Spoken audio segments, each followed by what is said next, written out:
Seconds. Guidance is internal. 12, 11, 10, 9. Ignition sequence start. 6, 5, 4, 3, 2, 1. Liftoff. We have a liftoff. Broadcasting from a studio in a bunker located several feet below sea level in the Arctic tundra of Fargo, North Dakota. Yes, it's the Trigger Warning Funtime Show, episode number 3. I'm Scratch Masterson. And I'm Babyface Nelson. I'm Ozzy. I'm Jack. I'm Burrito Supreme. And here we are. It's spring. And did you guys all wear your snowsuits to the studio today? Because it's like 12 degrees out there today. I should have. I went outside just with my, I'm going to call it a spring jacket. Mm-hmm. And I was super cold. Should have had your spring parka on today. Right. This is what the kids on the street call some of that old bullshit. Yeah, last night when it was getting all cold, I let my nipples do the talking. If you catch my drift, I was nipping out through my shirt. So good weather for staying inside, just watching Netflix or Hulu. Hulu. Is that the Mexican off-brand version of Hulu? Did you guys see Hulu's April Fool's joke yesterday? Oh, the John Stamos stuff. No, that was Netflix. Okay. Yeah. Hulu launched a Hulu dating site where you could opt in and then it matches you up with people who are watching the same thing as you. And they had all these testimonials and stuff. Hilarious. And at the same time, I was like, I wish this was real. That would be gangbusters. That would make so much money, and it would be, You should do that with Pornhub. That's a real one. They also had, I'd posted it on our radio station website, a link to this Australian website called Film Inc., and they posted a big story about how Nicole Kidman had signed on to do a cameo in the new BMX Bandits 2, the sequel to the 1983 BMX Bandits movie that she was in. So I posted a link to that, and that fooled a lot of people, because I'm pretty sure that she's not doing the BMX Bandits sequel. I don't think they're doing a BMX Bandit sequel. Scratch and I also drank breast milk for the first time ever. And that was an interesting thing to happen. Burrito got us so good. Yeah. I had several people ask me if that was a gag. No, you pranked us hardcore. I really did put breast milk in those cups. And we walked it around the office, and there were a lot of people. You guys are going to have to move that mic back and forth when you're talking. There were a lot of people who wanted to try breast milk around the office. Surprisingly. Yeah, Burrito walked it around, and a lot of takers. Only if it was straight from the source, maybe. But not in a cup. So speaking of sitting inside and just watching a lot of movies, we thought a good topic to start off with this morning would be sell me on a movie that I absolutely have to see. Who here has seen In Bruges? Right here, love it. 1, 2, we got 2. All Only right. because JJ made me watch it. And it was phenomenal, wasn't it? Yeah, it was. In Bruges is a movie with Colin Farrell. Came out, 2004, 5, thereabout, maybe? Awesome movie, super dark comedy. Colin Farrell, and I forget the other actor's name. What was it? Brendan Gleeson. And don't that's forget it. Ray Fiennes. Ray Fiennes is in the movie, yeah. And there's a midget who's not Peter Dinklage and not the kid from Willow either. And on a quick side note, a friend of mine who has seen that movie many times and likes it is like, yeah, and then when Peter Dinklage shows up, it's really funny.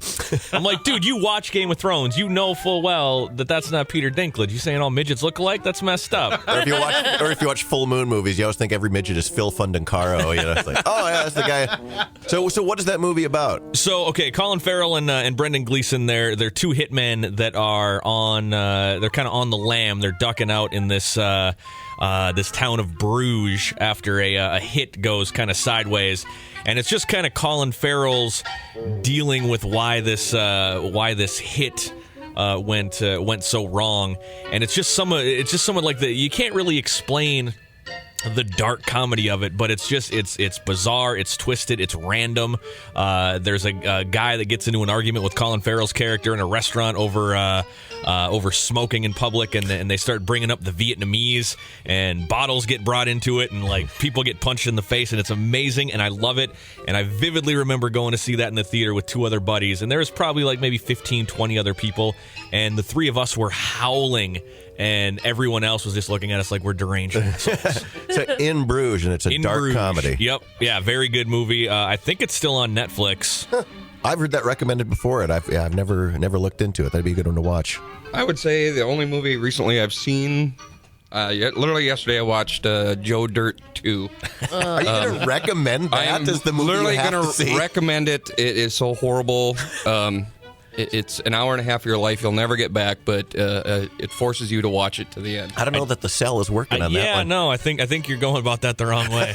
No, it's so horrible. You'll love it. Some men just want to watch the world burn, I guess. And you can watch it for free, right? Like it's available for free? Yes, it went straight to Crackle. Not Hulu, not Netflix. Yeah, they're the only ones Crackle. handling it. That's right. But I think it is on DVD now, too. I believe so, yes. My film that I've tried to get millions of people across the globe to see is The King of Kong, A Fistful of Quarters. Yeah. It's a documentary about King Kong, or not King Kong, Donkey Kong. And when I was trying to convince my mom to watch it, she was like, "Oh, I don't want to watch a documentary about video games. That sounds boring as hell." And I said, "Listen, it starts off as a documentary about Donkey Kong, but it truly becomes a good versus evil story. Very quickly, narrative forms about the amazingness of this competition is about who's going to have the world's highest score in Donkey Kong, and there's a bad guy and there's a good guy and there's a legion of super nerds, and it is so good and so engrossing. Every single person I've ever convinced to watch this is hesitant and hates it at first, and then they come back saying, "I loved it. I ordered it on Amazon as soon as I realized I had to give your copy back to you." Now, let me ask you, I've seen another documentary that is called Game Over about all those kids that were in Nintendo Power magazine as the top game players in the world or in the United States, and then they all have this reunion years later. Isn't one of the guys from that movie the one who's the champion Donkey Kong? Yep, Billy, what's his name? Billy... Maze. No. Whatever Billy's, I can't remember Billy's last name, but Billy something or other. And he still goes by Billy, even though he's like a 50-year-old man now. Right. But yeah, because he had the world record for Pac-Man, he had the world record for Donkey Kong, and 3 other things. And so he was a huge name back in the day in arcade-style video games. And the reason I even thought about King of Kong, not only do I love it, but I just read that Uptown Minneapolis is opening up an old-school arcade bar this fall. And it's going to have all these old-school arcades. It's going to be called, Quarters. And I am super excited about that. Is that funny that some of those guys, that's their claim to fame, and to this day, they're still riding that train? Yeah. There's that one, They're doing commercials in Japan for stuff where it's just it's like, Billy Hasamogalo, Peppa Flake. That one butt munch who was Mr. Amazing or whatever his name was, who was the Missile Command Captain champion. Awesome? Captain Awesome. Roy Schilt. That's the guy. And he had the big buff arms, and he'd wear that, what was that, the uniform he'd wear? It was a short sleeve, blue, Air Force shirt, Right. and then he had the hat, captain's hat. Yeah, and he had a video Captain Awesome's Guide to Getting Ladies, and it's no guy ever got a gnarly piece of poontang for being a wuss. Captain Awesome. I want to be just like you. My favorite movie of all time, well, it would be my second favorite next to Sorority House Massacre 2, would be Chopping Mall, which is also directed by Jim Wynorski. And I always tell people if they've never seen Chopping Mall, they should see it because it is done at the peak of 80s shopping mall, madness. And you've got robot security guards that run amok when these kids are trapped in the mall overnight, and it's got an exploding head, there's lasers, there's nudity, pretty much everything. It encompasses everything I like about 80s B movies. I think Chopping Mall is just the best movie. So it's like Westworld in a mall? It is. Awesome. It's a lot like Westworld. In fact, I'm planning on doing a double feature of that at my house, a little drive-in on the side of the garage this summer. So I'm in. I watch a lot of mainstream movies, so I don't think there's any one that I can recommend let that me you guys guess, probably Joe haven't. Dirt 2. Yeah, I have not seen Joe Dirt 2, and I'm probably not going to should. watch it. Maybe if I'm really bored. But I watch a lot of animated films as well. Have you guys seen the movie Robots? Yeah. I don't think I have. This is the one you're going to recommend? Yes.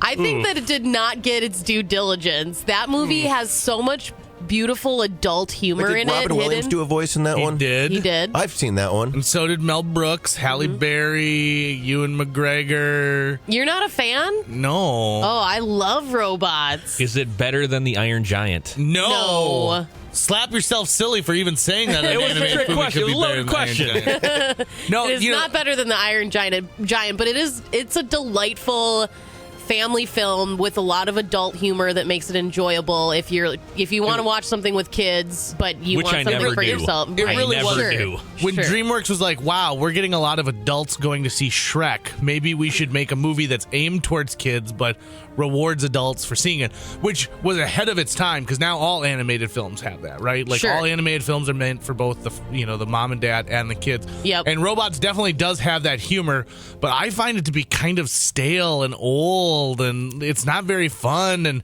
if I don't like to watch robots in pain. I would rather watch robots in pain than animals in pain.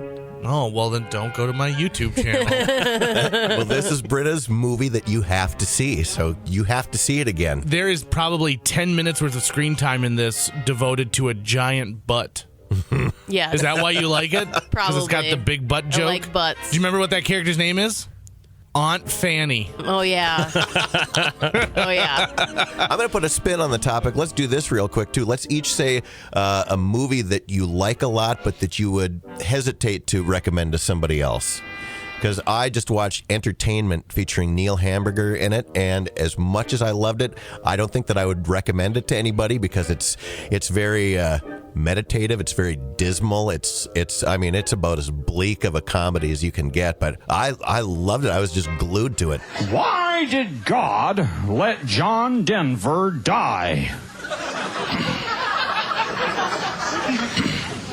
Well, because his records weren't selling anymore. There was a lot like The Comedy, which is made by the same director and had Tim Heidecker in it. But I would say Entertainment, if you're into dark, slow, meditative, and a little disturbing films, then this one's for you. But most people would probably have a hard time with it. Mine would be Captain Ron. I have seen that movie more than any other movie on the planet. I have, in fact, talked to cast members about that movie, and I love it, but it is a piece of garbage, according to everybody else on the planet, including my friend Phil, who is irate that I love this movie. And, in fact, I've even got another friend that when I'm telling him my opinion of a movie, he goes, well, yeah, but you like Captain Ron. So it's been my firing squad. Disqualifies you from everything. I would probably have to say it's Killer Clowns from Outer Space. It's probably the actual movie I've seen the most times in my life. And those who enjoy it really enjoy you either it. enjoy it or you walk out. I love that movie. Yeah, it's so another horrible, you do. horrible movie that I saw I it just can't get enough of. Did you see it in the theater? No, I unfortunately didn't get to see it in the theater. No, but Saw I it own twice in the theater. I used to own a VHS copy of it, and now I own a DVD of it. All right. I would have to go with a different Kurt Russell movie, who is a national treasure, by the way. Soldier. Remember the Kurt Russell movie Soldier? I do, yeah. Where he says like 5 lines of Yep. dialogue in that whole movie. Where they were like, Snake Plissken is just too talky. Yeah. We'd like you to do this, Kurt, but we don't want you to talk so much. The thing that I remember most about that movie and what really got me into the theater to see it was that year they pretty much used White Zombies More Human Than Human for every movie trailer. Like, if you want badass action, you put that song in this movie trailer, and they did. And I'm like, I'm going to go see the shit out of that movie. And I went, and I'm like, oh my God, I really wanted to like that movie, but I didn't. So you still enjoy it, though, but you would hesitate do. to recommend it to I do, anybody. but yeah, it's definitely not for everyone. I'd say the Ewoks movies. I love the Ewoks movies. If you had to pick one over the other, which one would it be? Battle for Endor, Caravan of Courage, I think is the other one. Yeah. I would pick Battle for Endor. Yeah, me too. There are movies that just feature the Ewoks? Yeah. What are you talking about? It's a great premise. It's a family's on a space vacation in their space And their car. spaceship crashes. Star Cruiser swish. Star Star Cruiser Cruiser crash.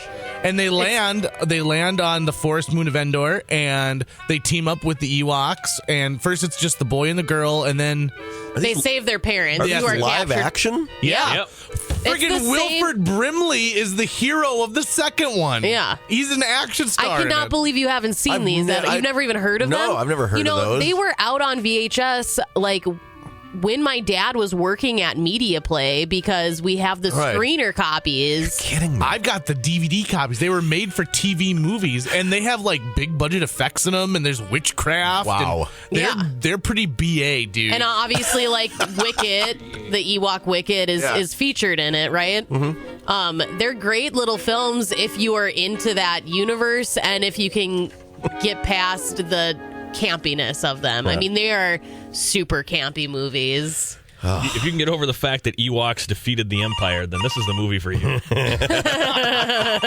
Bears. Oh, hey, we better grab this. Oh, I bet that's the summer camp I was contacted by For what? to come record our podcast live this June. Have they listened to this show?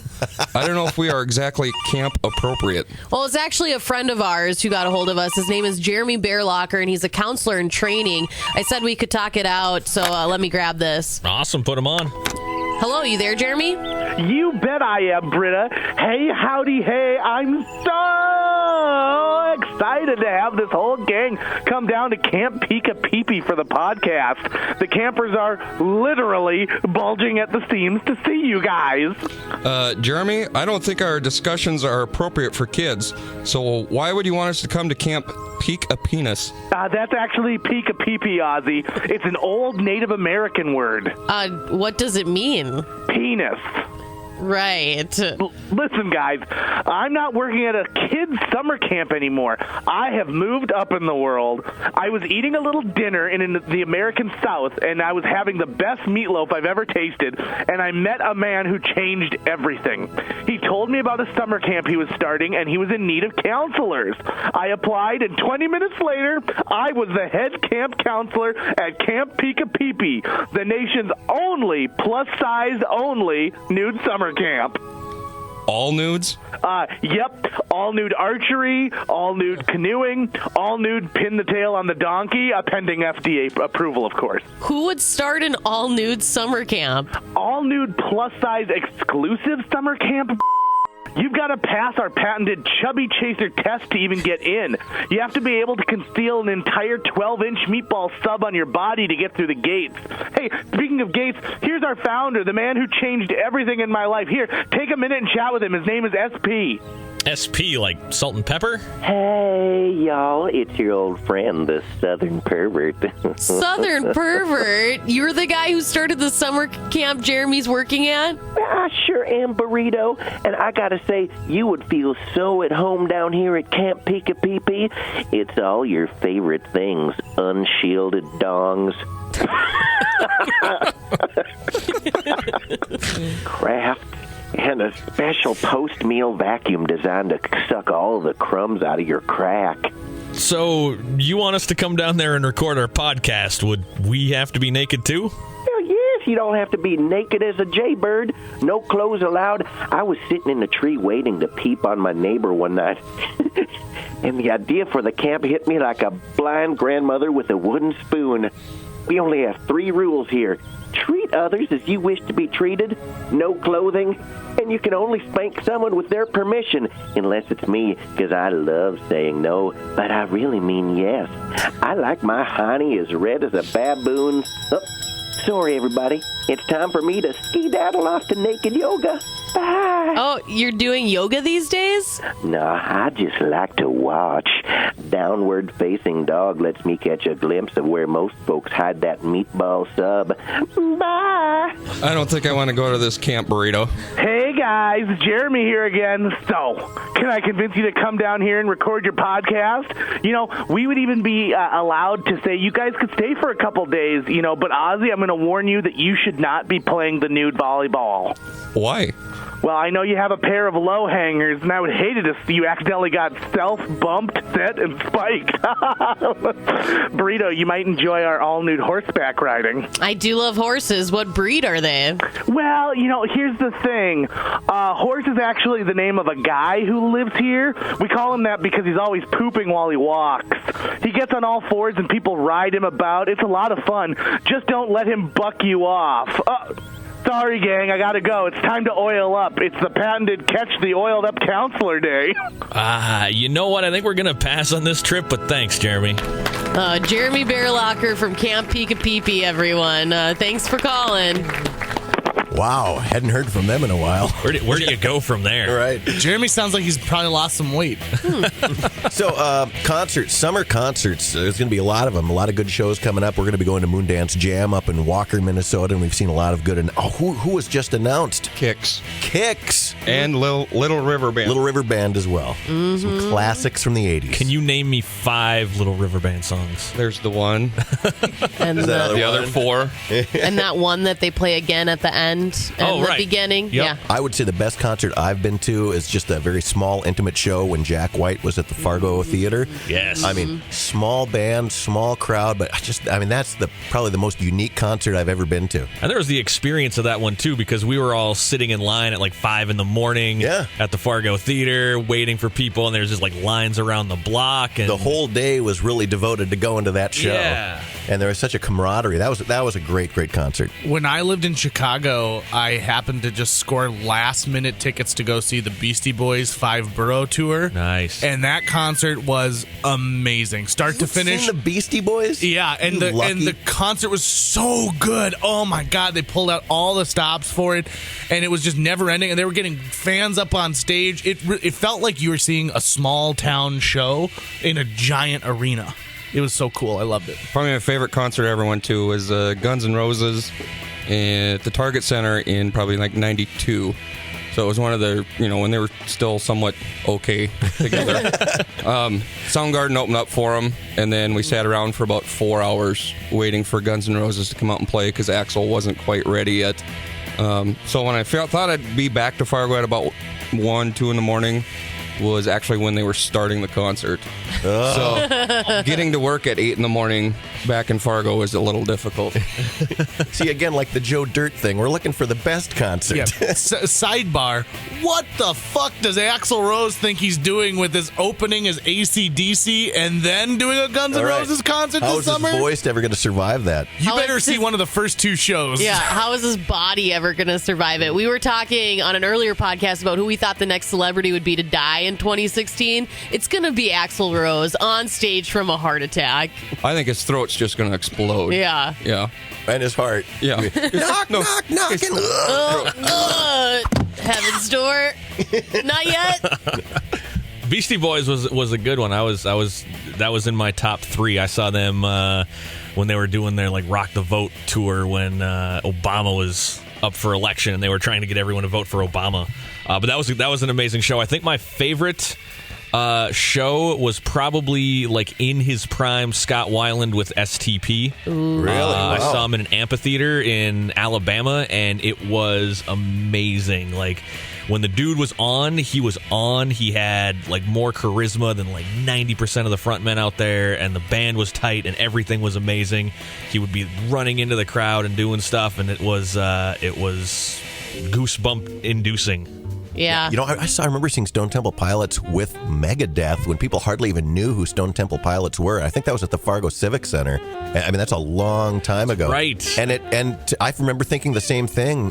Who are these guys? And, it's really sad that had happened to Scott Weiland because, I mean, what an incredible entertainer he was. Yeah, I saw him with STP at Moondance. I think that was one of his last shows that he did with STP, but it was off, right? Like he already was not quite there. And then when I saw him here in Fargo with the Wildabouts, it was a Kind mess. of a wreck, yeah. A mess, to say the least.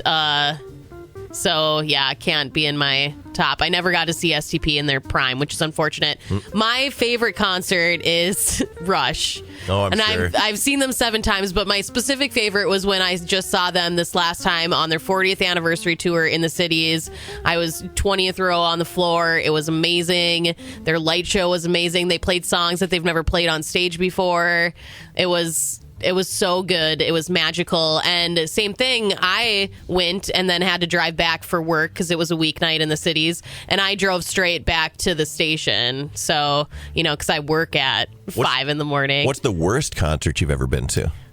I've been to a lot of bad concerts for work, right? Right. Like, I've seen a bunch of concerts I didn't want Bands that you probably never would have went to. I didn't want anything to do with.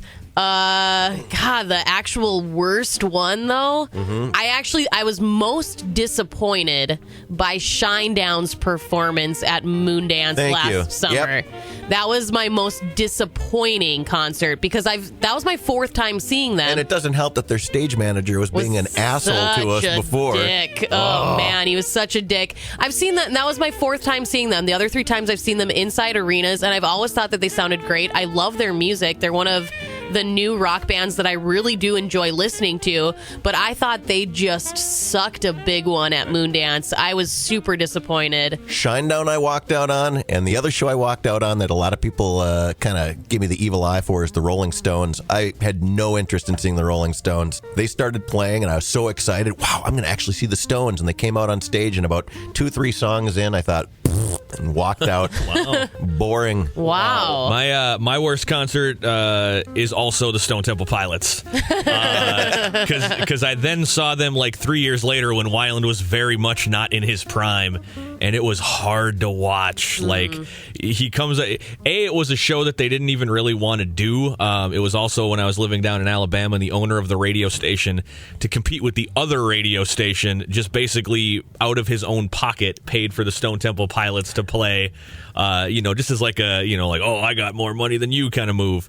And so he brought them to town, and they were awful, and Weiland was like so messed up. And from the very second he gets out on stage, he sounds awful. He's insulting the crowd.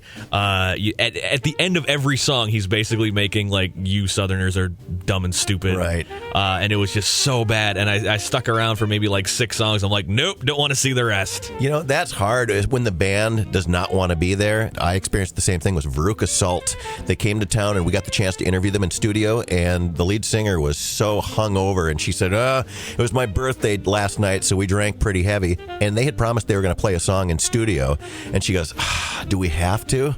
Wow. And I said, well, it sure would be nice. Well, you come out tonight, and we'll play an extra special song for you guys tonight. Oh, okay. And they came and they played little over a half hour, maybe. They were the headliner. They had no interest in being there. It was such a bummer because I loved Veruca Salt, and I don't love them anymore. I think it's funny that your favorite and worst was the same band, because in my head I got the same situation with Guns N' Roses. Also the worst concert I went to. Saw them here in Fargo, had the best seats of my life, 4th row center. Brian May opened up for him. I was jacked, excited. Problem was, I was the only one that was jacked and excited in the whole crowd, I think, because nobody stood up, no one was clapping, no one got into it. So the band feeds off that, and they basically come out and give you the FU and played a little acoustic and left. That's really harsh when the crowd isn't into a show. It can really, you're right, it can totally set a mood. Yep. Another quick sidebar on that is, why the hell do people at concerts always have to leave to go get a drink? Every 2 seconds, I went to go see Black Sabbath at the Target Center, and much like you had your best seats, I was sitting 2nd row center for Black Sabbath, and people in the front row, every 3 to 5 minutes, are leaving to go get another drink. I'm like, you are insane. You have front row tickets for history, and you're going to get a hard apple cider. Right. That's more important to you for some reason. The worst concert I've ever been to was purely out of the want to get a little action. I was pseudo seeing this girl at a time, and she got tickets to go. Let's see, who was it? It was 50 Cent on tour with. Oh God, who else was there? Who's that guy who did all those songs with Mariah Carey? And they had a big hit. Busta Rhymes. And I think Shaggy was there. Busta Rhymes? Yep. And I mean, it was a bunch of hip-hop acts, and I'm standing in the way back because it's all general admission floor stuff, right? I mean, there's no actual seats. And I'm wearing a sweater vest, and I encounter 8 people being like, what the fuck are you doing here? And I was like, I know, I tell you, I hope I get some play after this. And then she was like, I heard they're staying at the Holiday. Oh, Snoop was there as one of like a surprise act as well. And he didn't do any performing. He just came out and he goes, what's up, everybody? Who wants to get high with me right now? And I was like, oh my God. And a bunch of ladies took their tops off and went backstage. Yep. I was one of them. Yeah, there you go. And then we had to go back to the Holiday Inn and sit in the lobby and wait for 3 hours, and these guys never showed up because they were staying at the Holiday Inn Express, not the Holiday Inn. And I just remember being like, oh, this is the worst concert ever. And I went home alone.